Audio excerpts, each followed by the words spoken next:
삼성그룹 불법 합병 논란 관련 부정거래와 시세 조정, 업무상 배임 등 혐의로 기소된 이재용 삼성전자 부회장 3차 공판에서 이른바 프로젝트 G 보고서 작성자가 증인으로 나왔습니다.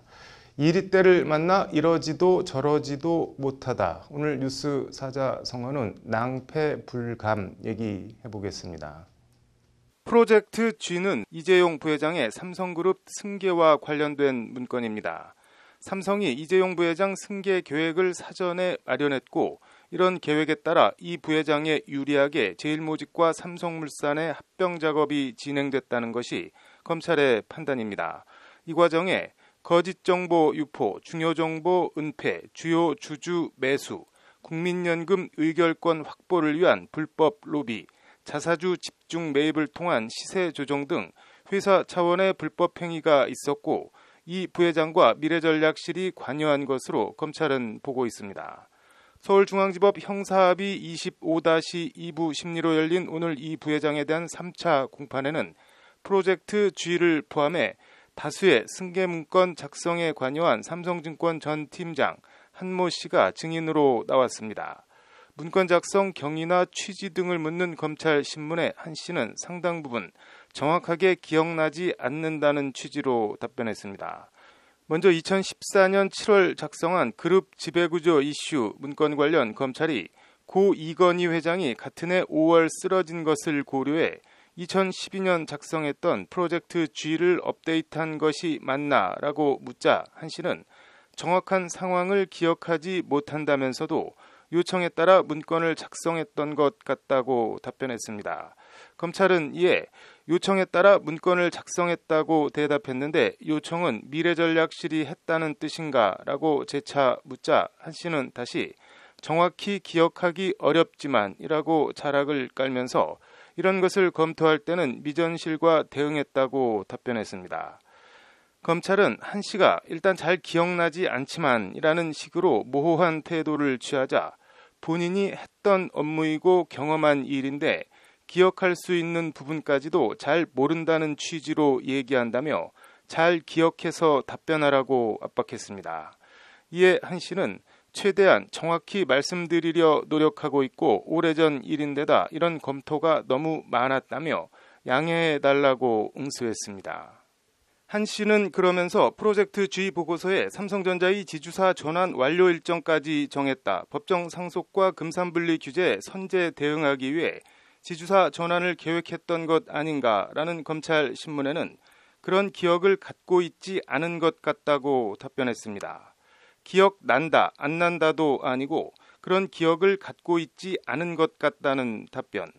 검찰 신문에 대한 한 씨의 답변을 접하니 웬만한 정치인 찜쪄먹는 노회함 같은 것이 느껴지기도 합니다. 흔히 낭패를 보다, 낭패를 만나다는 말을 씁니다. 여기서 낭과 패는 모두 이리를 뜻하는 한자어로 이리때를 만나 이러지도 저러지도 못하는 난감한 상황을 말합니다. 3세기 중후반 서진 시기 이밀이 쓴 진정표라는 글에 이 낭패 표현이 나옵니다. 어려서 부모를 여의고 할머니 슬하에서 자란 이밀은 촉한의 관리가 되었는데 촉한이 멸망한 뒤 진무제 사마염이 이밀을 태자 세마로 임명하려 하였으나 90 넘은 조모를 봉양해야 한다고 벼슬을 사양하며 올린 글이 진정표입니다. 조정에 나아가는 뜻을 밝히는 글 가운데 삼국지 제갈량의 출사표를 제일로 친다면 벼슬에 나가지 않는 뜻을 밝히는 글 가운데엔 이밀의 진정표를 제일로 칠 정도로 명문입니다. 신밀은 금년 44시고 조모 유씨는 96이옵니다. 이는 신이 폐하께 충성을 다할 날은 길고 조모를 봉양할 날은 짧은 것입니다. 구구절절 늙은 조모에 대한 애틋한 효심을 나타낸 이밀은 신지진퇴, 실위낭패, 신이 조정에 나아가야 하는지 물러나야 하는지 실로 처한 처지가 낭패이옵니다 라고 읍소합니다.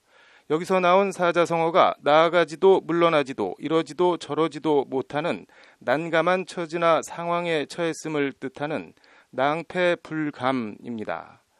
다시 이재용 부회장 재판 얘기로 돌아오면 한모 씨라는 삼성증권 전 팀장 입장에선 비록 지금 삼성을 그만둔 상태라 해도 여러 면들을 감안하면 이게 이거다 저게 저거다라고 속 시원하게 말할 처지가 못 될 거라 생각됩니다.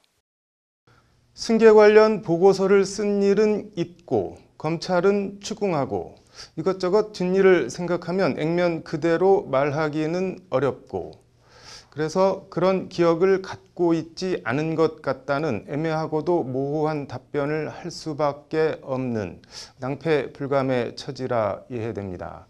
다른 증인들도 처지나 입장이 크게 다르지 않을 것 같은데 이런 상황에서 검찰이 이재용 부회장의 자본시장법 위반 혐의를 입증해 유죄 판결을 이끌어낼 수 있을지 지켜볼 대목입니다.